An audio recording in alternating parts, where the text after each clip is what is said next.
Hello, everyone. Thank you for choosing to listen to my talk, and I'd like to say thank you to the organisers as well for giving me this opportunity to present my work. So let me just start by briefly talking about the two-Higgs-doublet model in general, but I won't go into massive detail about it. But basically, this is what you do is you add an additional complex scalar to a scalar doublet to the standard model, and you impose that it transforms under the same symmetries as the first doublet. Once you do that, this potential gives you all of the renormalizable terms that you can write down that both satisfy that symmetry. So for the case of the topological defects, we need to impose additional constraints on these parameters, and it will massively simplify. So it's not going to be quite as complicated as this. So in the model, you get these extra Higgs bosons. You get the one that we've detected. You get another one that's very similar, but potentially of a different mass. You get a charged H plus or minus, so two charged particles there, and then you also get a CP odd particle, which is usually called A. So I'm not going to discuss it any more than that, other than it can sometimes be a convenient parameterization to use the masses of these particles to kind of ground the model in reality a little bit, which I will do at times. So an additional thing that you need to worry about in the 2HDM that you don't need to worry about in the standard model is that at least in the Higgs sector, the photon can be massive. You don't get that the electroweak symmetry, you don't get that the electromagnetic symmetry is unbroken for free. You need to basically force it to be unbroken by choosing your parameters. It's not a massive restriction of the parameter set, but it's something you need to be careful of. So in terms of the topological defects, these are the parameter restrictions that you impose in order to get these additional symmetries. These are not all of the possible symmetries that you can have in the 2HDM. There are others which are sometimes called the CP symmetries. But for now, we'll stick to what are known as the Higgs family symmetries. So this set here gives you the parameter constraints that you can impose to get these extra symmetries. And then once you have these symmetries, what do the transformations look like? Well, if we write the scalar field phi, if I write it like in this way, where phi1 and phi2 are both doublets themselves, then for the Z2, the U1, and the SO3 symmetric cases, this is what the transformations look like acting on this doublet. So it doesn't affect the individual phi1 and phi2s. It just it rotates them between each other. So I'm not going to discuss the Z2 case any further here, but Adam Thomason is also giving a talk at this conference, so I would encourage you to listen to his talk, where he's going to go into the details of that. That actually turns out to be one of the most complicated cases, despite domain walls being conceptually simpler. So a very interesting feature of the 2HDM, and something that's very useful from the perspective of the topological defects, is that you can rewrite the potential in terms of this one bilinear form here, which is given here. So these sigma mu is a four vector of Pauli matrices. So sigma 0 we've taken to be the identity, and then the other three are the Pauli matrices. And if you write once you've defined this, then the potential can be massively simplified and just written in this nice compact form. Here, there's another bilinear form that I will be interested in. I'll be talking about today, which is also often talked about in the standard model, which is this NA here. It ends up being the direction that picks out the component of the isospin gauge fields that contributes to the Z boson and the photon. And these vectors you can associate them with a map from SU2 to SO3, which is a 2-to-1 map. And you can do it in this way. If you have a U, which is an SU2 matrix, and you have this sigma A in the middle here, then that is equal to RAB acting on sigma B, and this RAB here is just a standard three-dimensional rotation matrix. So this is representing the SO3, and this is representing the SU2. And the reason why that's interesting here is that if you think about having a transformation, so say I was to say that phi goes to some UL, a sigma naught across UL, for example, then you get, in this one here, I would have that the U's appear on either side of this expression. And ultimately what happens is that this vector just gets rotated by this rotation matrix. So these vectors track that SO3 rotation. And also you can define this quantity, which I've called here R plus, which is the contraction on mu on mu. And if that is non-zero, then you get a massive photon. So this is one of the features that I mentioned earlier that was interesting in the simulations that Dom did. We were finding that this quantity R plus was non-zero in the cause of the defects, which was not understood at the time from the defect solutions that were in the literature. And here's just a breakdown of the topological arguments for the existence of the defects in each case. The thing that I want to draw your attention to in particular is that in each case, you can think of them simply as transformations of the RA vector. So for strings, a string would be represented by R1 and R2 rotation between R1 and R2. So if it rotates completely around in those components, then there's a string somewhere in the center. And for the monopole case, it's a three-dimensional vector RA. And if you have it pointing radially outwards everywhere around a point, then that represents a monopole. And so an approach that we found to be particularly helpful for understanding the field configurations of the defects is to extract out the degrees of freedom that are associated with the symmetries. So here, this is just all I have here. I haven't assumed any extra symmetries. I've extracted them out. So that this is like the hypercharge symmetry, and this is the SU2 symmetry. And what's left are parameters that only affect the potential. All these parameters, none of them affect the potential. And this is completely general if you allow chi here in UL to depend upon your space-time coordinates, then this is a completely general thing that you can do.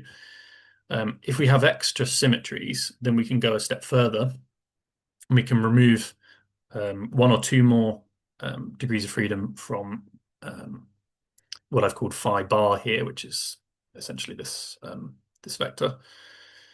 So if you have a U1 symmetry, then I can remove xi, essentially. And if I have this SO3 symmetry, then I can remove another degree of freedom. And so this reduced form I'll be using a lot. And basically, the understanding the defects comes down to understanding what twists go into each of these transformation matrices.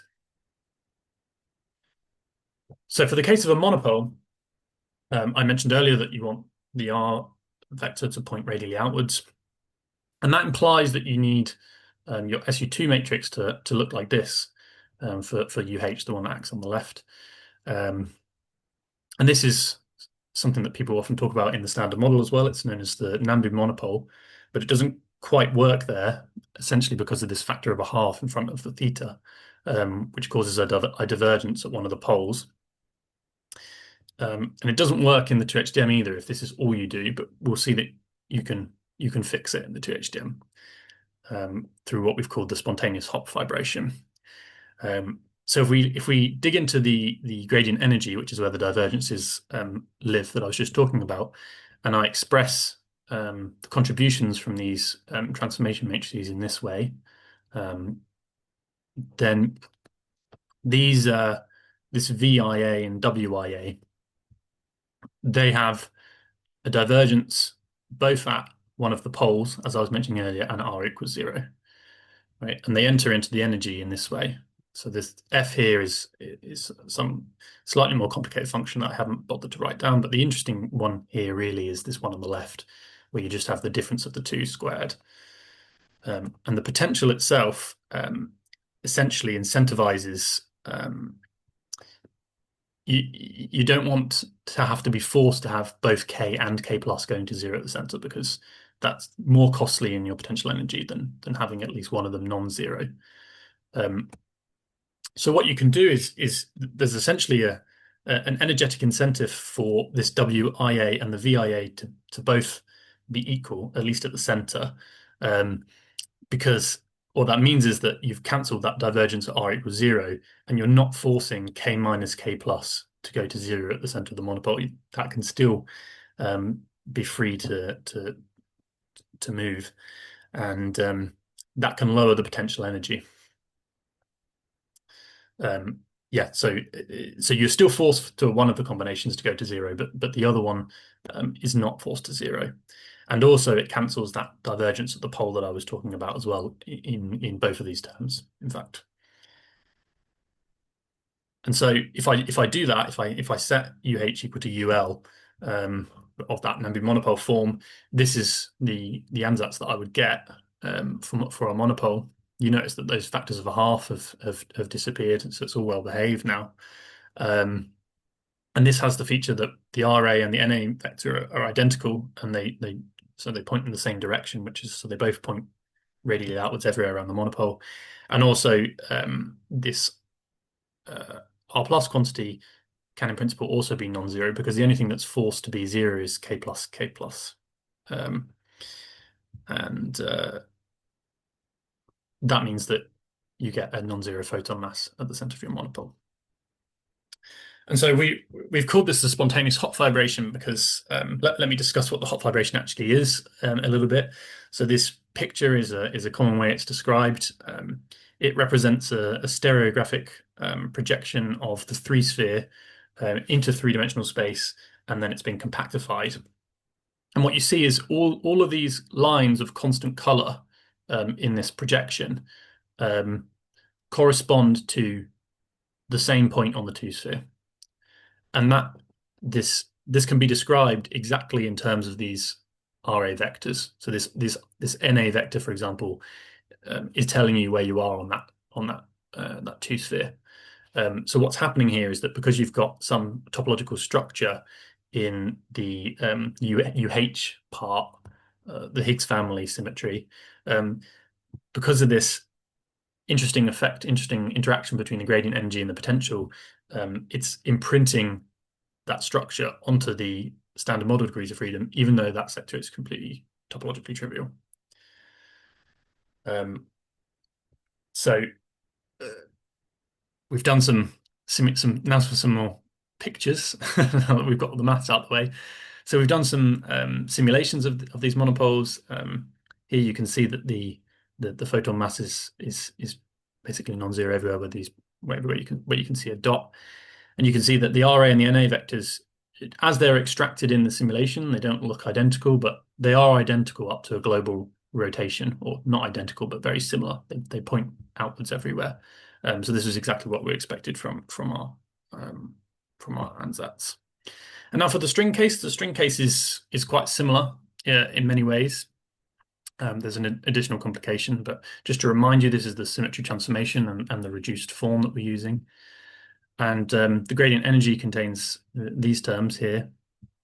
So again, if we set UH and UL to be equal, then this term on the left, there's a divergence there which cancels, and you can allow both F1 and F plus in principle to be non-zero.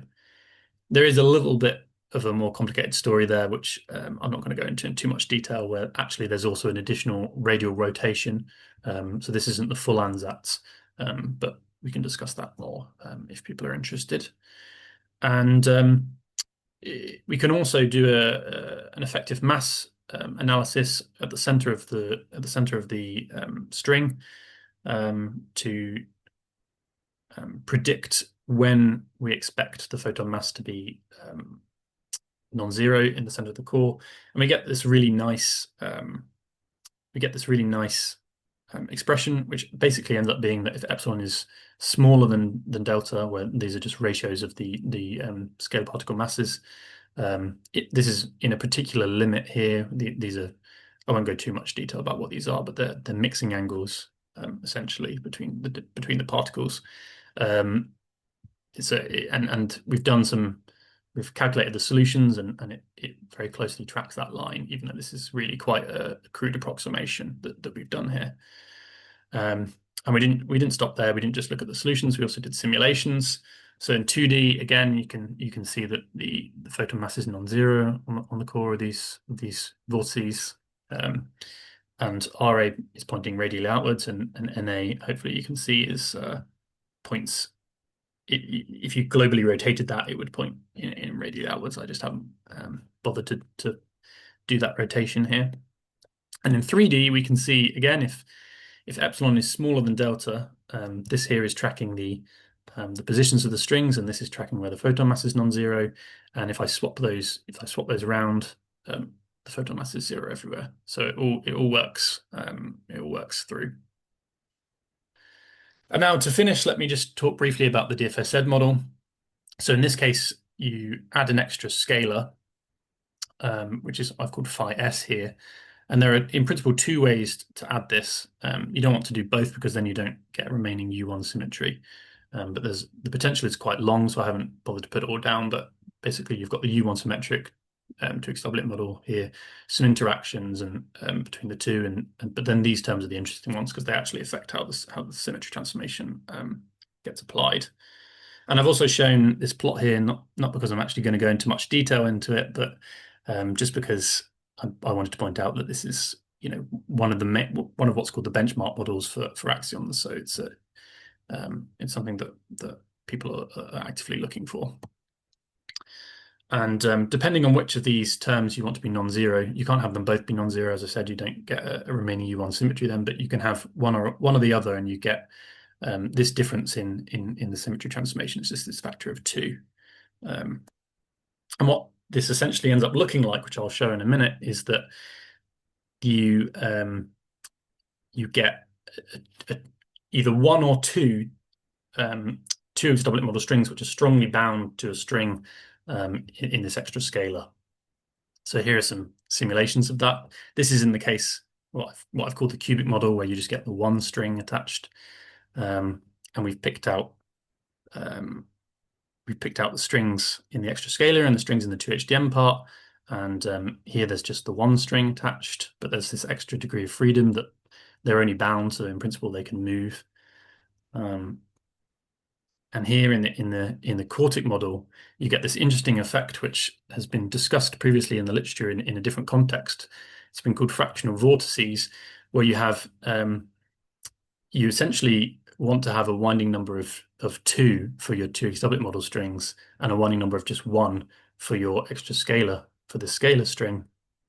But those two strings repel, and so you end up with this molecule type structure in the fields here.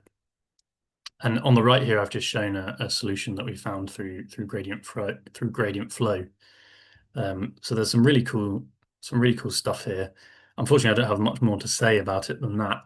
This is preliminary work that we're doing at the moment. But let me just summarize what I've been saying. So you get this spontaneous Hopf fibration effect of the standard model 3-sphere in both cases for the monopoles and the strings, which I think is just a really cool effect. They're superconducting in the sense that the photon mass is non-zero, and something that I didn't have time to talk about, but is also really interesting, is that they can be current carrying as well. So you can actually get currents flowing along these strings, electromagnetic currents. And then, so the key question for the DFSZ is, once you go to so in the DFSZ, the extra scalar is usually at a much higher energy scale. So the question is there any residual effects of this, the fact that you get this splitting and this fractional vortices effect, and also that the 2HDM strings are superconducting and you can have superconducting currents moving along them. Can that affect how the axions are emitted? Thank you very much for listening.